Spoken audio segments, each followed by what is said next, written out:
The first solution you can try is to update your Windows operating system. Begin by right-clicking on the Start button and selecting Settings from the menu that appears. On the left-hand side, navigate to the Windows Update tab. In the right pane, you will find an option to check for updates. Click this to see if any updates are available, and install them if there are.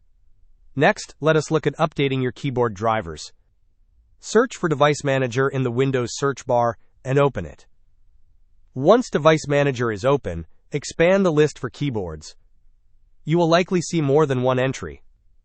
Right-click on the first keyboard entry and select Update Drivers.